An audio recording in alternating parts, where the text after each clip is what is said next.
Hey, good morning, Larry. Good morning, Rob. How's it going? It's going well. How are you? Okay, thanks. Excellent. How was your holiday? Well, the holiday was very nice. We spent the Christmas Eve and Christmas with my daughter in the city. And I live up here in in Rhinebeck. Uh, we had a great time. It was really nice. The family, the grandkids. It was great. How about you? Just nice, quiet holiday in the city. You know, enjoying here and just sitting back and you know, and Yes, enjoying family and friends. yes, exactly what we did. Which is the way you're supposed to do it, right? I mean, forget about the frenzy. Exactly. Just get together and be yourselves. Yes, absolutely. That's right. So, why don't we just start by just a short introduction of yourself, and then why we're here. Okay. As the title says, I am Lawrence Kramer, and I teach at Fordham University, where I have taught for a very long time. And I'm going to start over again because I hear myself saying, I'm going to stop. No problem. Right. Okay, from the top. My name is Lawrence Kramer, as you can tell from the logo on the broadcast. I teach at Fordham University, where I've taught for many years, and am a person with several professional hats. I was trained both as a scholar of English, that's where my PhD is. But when I was in college, I also worked for 3 years in public radio. I got a lot of training both in broadcasting and, most importantly, in musical composition. I had private tutors that brought me along to prepare me to do the broadcasts. They also prepared me to compose music, something which came to fruition only many years later. In the meanwhile, I became a professor of English and ultimately professor of English and music at Fordham.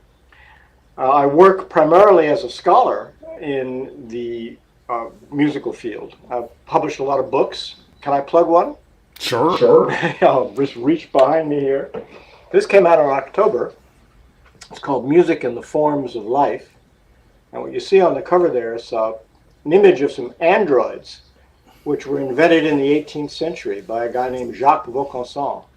And two of these three androids played music. And there's a lot to say about that, some of which the book says. They really played the music. They actually produced the music on the instruments. They were not like music boxes. And as I said, thereby hangs a tale, and the book tries to tell the tale. There's also a duck, and there's a lot to say about the duck too, but I won't say that today. And then on the other side, the literary side, this is another book, and this is pertinent to what you'll hear on the program, because I've made a setting of the poems by Lola Ridge, and there she is, concerned with life on the Lower East Side in New York in the 19 teens. And you'll be hearing Chanel Woods and Helen Lane perform those during the program. This is just about to be published, about a week from now. We're a week from the recording date, January 17th. And it's a marvelous poem. I recommend it highly. And so that's me.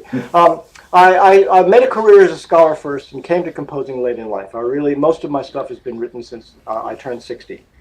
And I've been very fortunate in meeting people and getting contacts and having my music done. It's been extremely gratifying. And I'm grateful to Rob for featuring me here and so forth and so on. It's my pleasure.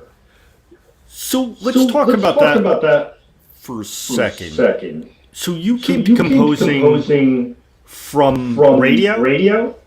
Yes. Way back when, and this is long time ago, I was doing radio broadcasts both for the student radio station at the University of Pennsylvania, which at that time was a classical music station, and for the public radio station, WXPN in Philadelphia, the NPR station. And I was putting together programs which featured music from the classical era and beyond, 18th and 19th and early 20th century, with the music of the present moment. And I would be comparing the two and giving little spiels about them over the radio. The NPR program was actually syndicated for a while, which was great, because here I was, a 19 or 20, 21-year-old kid, and I was having this broadcast. But in order to do the commentary, I requested that I get some kind of instruction, because I was still a student, right? So I naturally wanted to learn things. And I ended up studying 20th century methods of composition. And that led me back to earlier models of composition. And I decided, I'd like to know how to do this. And so I had these people who were associated with the university kind of coach me through these things, and it basically taught me composition for that period of 3 years. So I was kind of prepared to go into that. But there was a hitch at the time. And the hitch was that this was at the moment of the maximum dominance of the post-war serial avant-garde. If you were in the academic world and you weren't writing not only 12-tone music, but music that was, as they called it then, totally serialized, nobody paid you any attention. And I could tell you stories about this, horror stories about the way people were treated. The only other alternative was to join up with the New York downtown avant-garde. You could become an acolyte of Cage, or you could be an acolyte of Milton Babbitt, which couldn't be anything else. That wasn't for me. And meanwhile, I was still a serious student of literature, and there was the siren call of studying romantic poetry was beckoning, so I went into literature and got lucky, got a good job, went forward, and it was only gradually as the intellectual climate and the aesthetic climate changed that I felt emboldened to first go back to studying music and writing about it, and then finally, years later, to composing it freely. I did a little bit of composition in the 1980s, but really it was around 2006 when I got started again. And so let me talk to you about your first composition. Okay. What made you decide to write it? Well, that was a funny story, actually. The first composition that I will acknowledge existing, I mean, there's stuff we all throw away, right? Was a suite of 3 pieces for piano. And, partly, okay, it's simple. You have a piano in the living room, and you can kind of fumble around at it, even though you're not a very good pianist. That's me. But the thing is that in this case, the piano was the precipitating cause of the composition, because my wife's mother was moving. And she contacted us and said, I'm moving, I don't have room for the piano, do you want it? And my wife, who is a good pianist, said, sure, send it along. And so one day a piano arrived, and sure enough, I found myself sitting down at the piano and noodling. And gradually I decided, okay, well, as long as I've got this instrument here, let's see what I can do. And I put together a score and then put it in a drawer. And then years later, after many other things had happened, I went back to it. And having learned more and studied more, I said, actually, I might be able to fix this up and to make it into a reasonable piece of music. And that, I hope, is what happened. In any case, I did it, and it did get performed a couple of times. So that got me launched. Fabulous. And so let's talk a little bit about Lower Ridge and the book, which is, okay, so here's the book. Great. Tell us a little bit how this started. Well, it started because there was a festival in the city a couple of years ago sponsored by Carnegie Hall called Migrations, the Making of America. It was a citywide thing, and I was invited to compose something for it. So I went looking for texts, and the focus on immigrant experience was kind of a natural because of a little fact that I'll reveal in a minute or two about my own family. And in searching for texts about the immigrant experience of people of Jewish heritage, that's me too, I discovered that this poem existed. And very simple, I was just trawling Google and looking for things that were written at about this time. Now, it turns out that Lola Ridge, who was born in Ireland, grew up in New Zealand, migrated to Australia, came to San Francisco, dropped her son off at a San Francisco orphanage, moved to New York, and immediately moved to the Lower East Side, where she stayed for a limited period.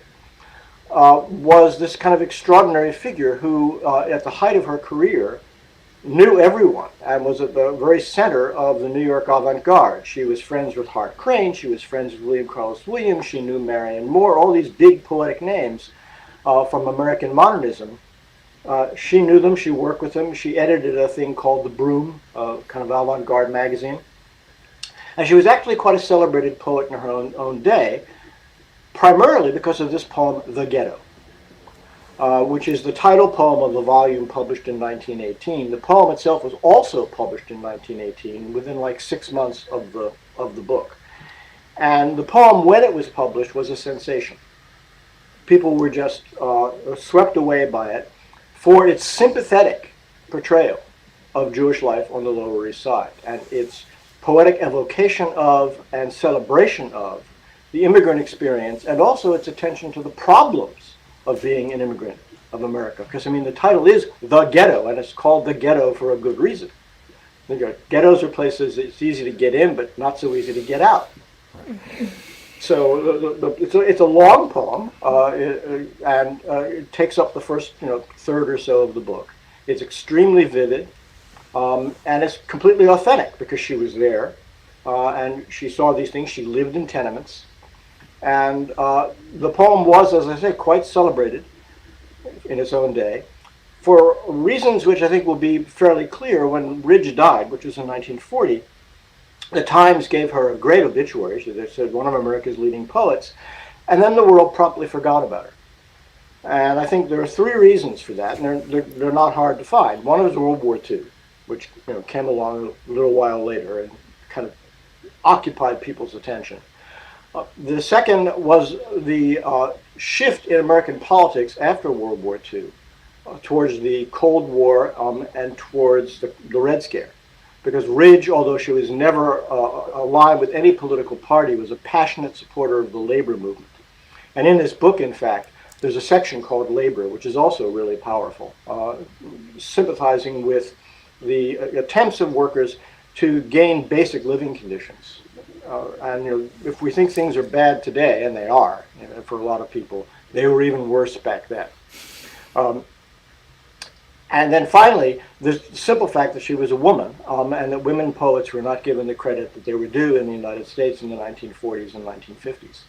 So that happily has been changing, and the time was ripe for a recovery of Ridge. I cannot claim to have done this single-handed. There are scholars who have paid attention to Ridge, feminist scholars who have looked into this work and written about it.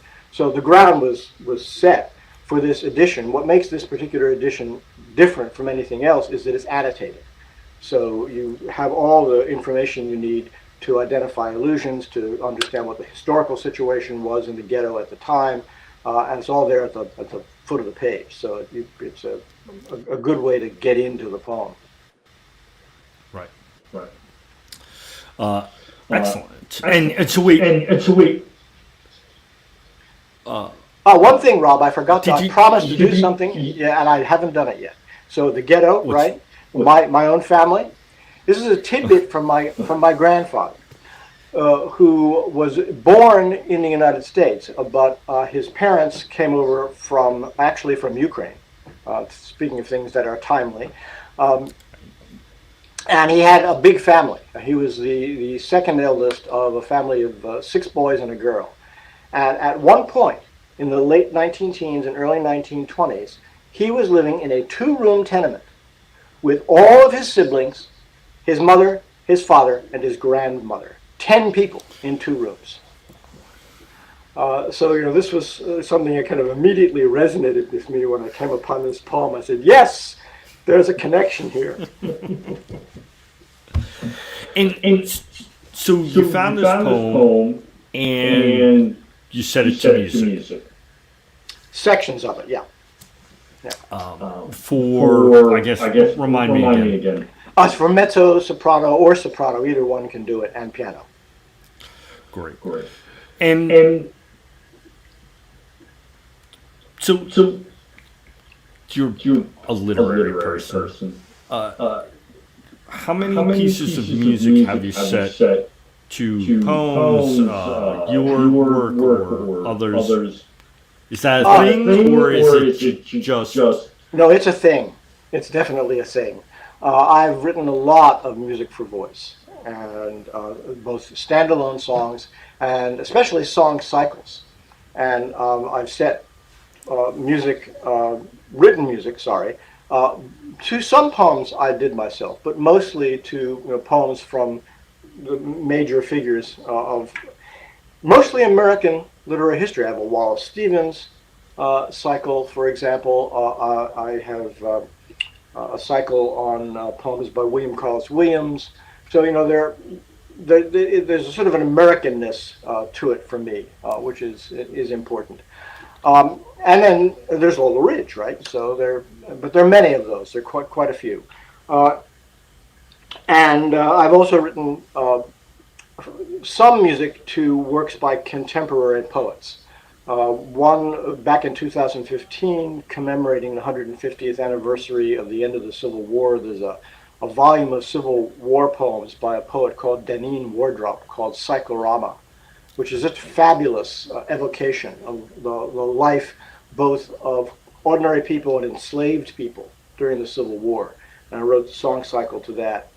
And then more recently, early in 2022, the piece was done in February, I set some prose poems by a colleague of mine at Fordham, Elizabeth Frost, called Remains. And I put it in a piece called Ecospheres, which is all about the experience of living in a world in which nature and natural life is threatened with extinction. And it was for baritone and chamber ensemble. We did it at Weill Recital Hall. So it's definitely a thing. Well, it only makes sense. I hope so. Yes, that's the idea. So you say mostly song cycles. Yeah. Is there a reason for that? Yeah, I guess there is. The thing about standalone songs is that they're wonderful, but they're brief. So if you want to create an extended sense of drama or musical process or some kind of evolution of feeling, you need multiple songs. And so if you thread them together in a way that makes some kind of coherent sense, you can accomplish that. And this was a discovery also that I cannot claim credit for, because as many of your viewers will probably know, the first person to really figure that out, and I have to underline the really, was Franz Schubert. Right? Schöner Müllerin, Die Winterreise, although the actual first person to write a song cycle was, as usual, Beethoven, called To the Distant Beloved. And Schubert knew it. I mean, he was taking off from that. So, and with Beethoven, the idea was you actually linked the songs together musically, which Schubert didn't do. He was more clear on the idea that what really linked the songs together was the drama that they composed. And you set each song in a way that highlights the progress or lack thereof of the protagonist's experience. And I do a little of both. I follow both models. But there is a genuine datable history to this, and there are lots of people since. I mean, probably the most single famous song cycle was written by Robert Schumann, called Dichterliebe, A Poet's Love. And there are lots of them in the 20th century. Benjamin Britten wrote a lot of them. Schoenberg wrote one back in the early days called The Book of the Hanging Gardens, which is Schoenberg for people who hate Schoenberg. Well, I think the cycle is a very important genre. Is that right? It's like you said, it's functional in the fact that you have a way to sort of transform or make that journey in having like scenes. Yeah, exactly. Yeah. Exactly. And you know, that's the substance of the music we're going to be presenting, right? In both the Ridge and Stephen Crane songs. Right. Right. Exactly. Exactly. Cool.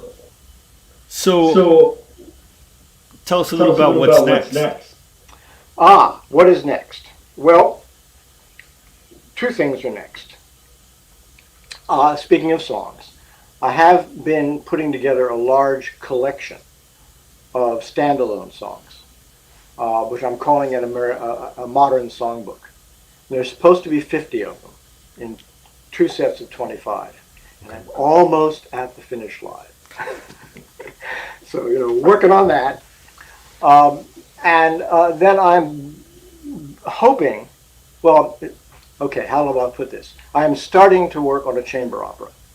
Okay. And I'm going to see it through to some kind of staging. I don't know how or when, but this is not just going to be a theoretical operation. And it's based on the life of Nietzsche and his relationship with the two women in his life. The famous intellectual 19th century figure, Lou Andreas Salome, who was a friend of Rilke's as well as Nietzsche, and ended up being a friend of Sigmund Freud and become a psychoanalyst, with whom Nietzsche was sort of in love. And of course, it's complicated, which is great because it gives you grist for the dramatic mill. And then his sister Elizabeth Forster Nietzsche, who is a great villain of the piece, both dramatically and historically, because she is responsible for Nietzsche's reputation as a proto-fascist. And she systematically presented his writings as exemplary instances of German nationalism and anti-Semitism. And neither was true. So the opera is in part, you know, it's a kind of tragedy of intimacy. But it's also a study, and this I think is also, sadly, all too timely, a study of how false things become true. Right. Right. So I'm working on that, and that of course is a project which will take, you know, years, but that gives me something to do. Exactly. Everything takes its time, step by step. But that's all right. It all starts somewhere. Yes, exactly. Awesome. Well, let me thank you, Larry. It's always great to have you here. Well, thank you. It's great to be here. You know, and we're looking forward to much more in the future. Thank you. Okay.